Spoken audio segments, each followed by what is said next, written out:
ভগবদ গীতাকে তাই ভক্তির মাধ্যমে গ্রহণ করতে হয়। শ্রীকৃষ্ণকে কখনোই আমাদের সমকক্ষ বলে মনে করা উচিত নয়।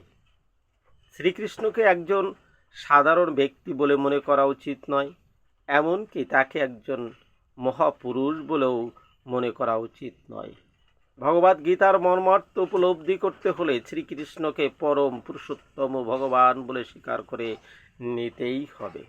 সুতরাং ভগবদ গীতার বিবৃতি অনুসারে কিংবা অর্জুনের অভিব্যক্তি অনুসারে যিনি ভগবদ গীতা বুঝতে চেষ্টা করেছেন, তাকে শ্রীকৃষ্ণ যে পরম পুরুষোত্তম ভগবান তাও তত্ত্বগতভাবে মেনে নিতে হবে এবং সেই রকম বিনম্র মনোভাব নিয়ে ভগবদ গীতা উপলব্ধি করা সম্ভব।